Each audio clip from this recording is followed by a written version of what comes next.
সকলোকে আজিৰ অসমীয়া ভাষা সাহিত্যৰ নতুন খণ্ডটিলৈ স্বাগতম জনাইছোঁ। এতিয়া আহিছোঁ আজিৰ খণ্ডৰ প্ৰথমটি প্ৰশ্নলৈ। শংকৰদেৱৰ শিক্ষাগুৰু কোন আছিল? উত্তৰ মহেন্দ্ৰ কন্দলী। পৰৱৰ্তী প্ৰশ্ন, মাধৱদেৱৰ জন্ম কেতিয়া হৈছিল? উত্তৰ 1489 খ্ৰীষ্টাব্দত হৈছিল। পৰৱৰ্তী প্ৰশ্ন, মাধৱদেৱ বিৰচিত প্ৰথম নাটখনৰ নাম কি? উত্তৰ অৰ্জুন ভঞ্জন। পৰৱৰ্তী প্ৰশ্ন, মাধৱদেৱে কোনজন অধ্যাপকৰ টোলত শিক্ষা গ্ৰহণ কৰিছিল? ৰাজেন্দ্ৰ অধ্যাপকৰ টোলত। পৰৱৰ্তী প্ৰশ্ন, মাধৱদেৱৰ দ্বিতীয় নামটো কি? উত্তৰ ৰত্নাকৰ মাধৱদেৱৰ দ্বিতীয় নাম। পৰৱৰ্তী প্ৰশ্ন, ৰাজচুই কাব্যৰ ৰচক কোন? উত্তৰ মাধৱদেৱ। পৰৱৰ্তী প্ৰশ্ন,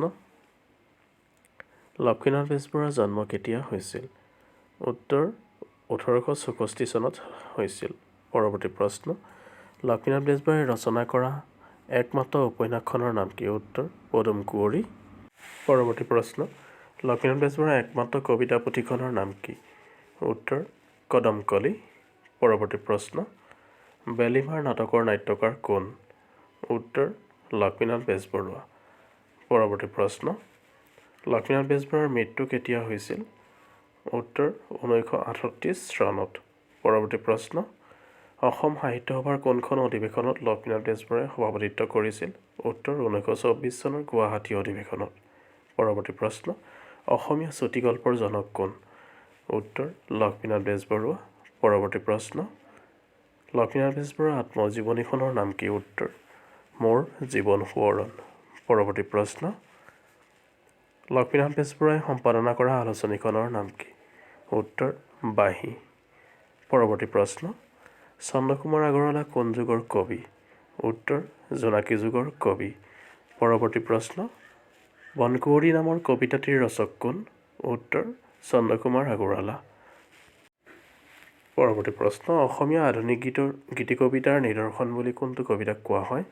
উত্তৰ বনকুঁৱৰীক। পৰৱৰ্তী প্ৰশ্ন, বিনবৰাশী কাব্যগ্ৰন্থৰ ৰচক কোন? উত্তৰ চন্দ্ৰকুমাৰ আগৰৱালা।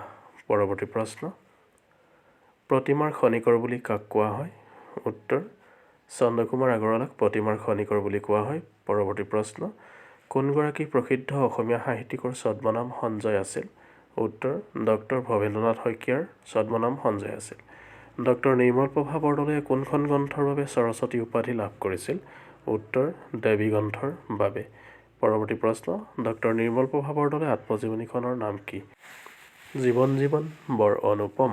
পৰৱৰ্তী প্ৰশ্ন, ডক্টৰ নিৰ্মলপ্ৰভা বৰদলৈৰ ৰচিত প্ৰথম কবিতা পুথিখনৰ নাম কি? উত্তৰ বনফৰিঙৰ ৰং।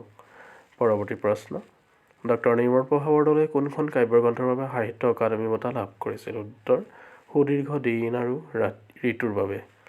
সাতসৰী কোনগৰাকী প্ৰসিদ্ধ অসমীয়া সাহিত্যিকৰ এখন গল্পপুথি? উত্তৰ ডক্টৰ বীৰেন্দ্ৰ কুমাৰ ভট্টাচাৰ্যৰ। পৰৱৰ্তী প্ৰশ্ন, ডক্টৰ বীৰেন্দ্ৰ কুমাৰ ভট্টাচাৰ্যই সম্পাদনা কৰা আলোচনীখনৰ নাম কি? উত্তৰ ৰামধেনু।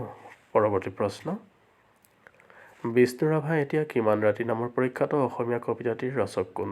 উত্তৰ ডক্টৰ বীৰেন্দ্ৰ কুমাৰ ভট্টাচাৰ্য। ভাগৱতৰ ক্ষুদ্ৰতম সংস্কৰণটোক কি নামেৰে জনা যায়? উত্তৰ গুণমালা নামেৰে জনা যায়।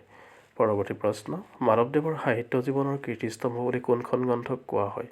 উত্তৰ নামঘোষাক কোৱা হয়। পৰৱৰ্তী প্ৰশ্ন, অসমীয়া সাহিত্যৰ প্ৰথম ৰোমান্টিক কবি বুলি কাক কোৱা হয়?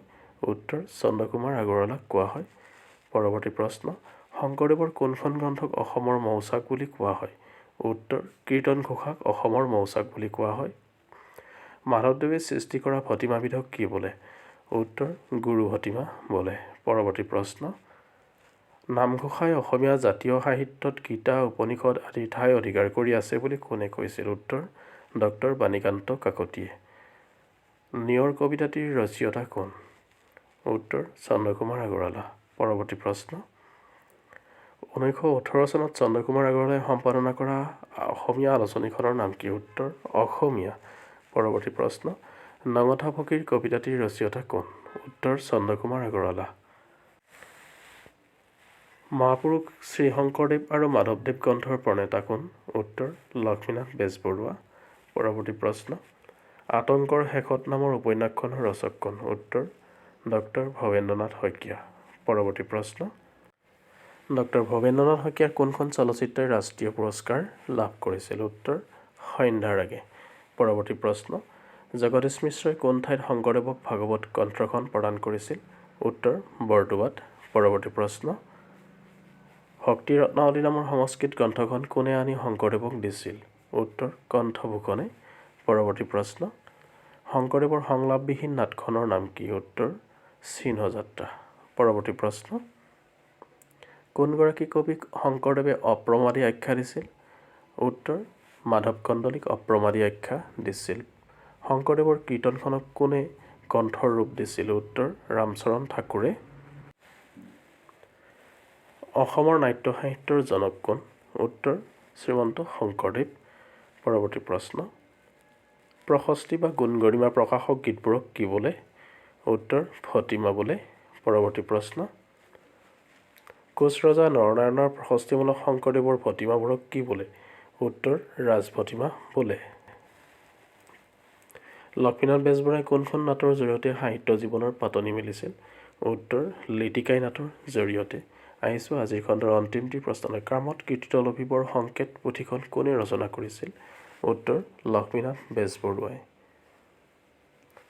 সকলোলৈ আন্তৰিক ধন্যবাদ জনালোঁ। আমাৰ চেনেলটি ছাবস্ক্ৰাইব কৰি আমাক উৎসাহিত কৰিবলৈ বিনম্ৰ আহ্বান জনালোঁ। ধন্যবাদ।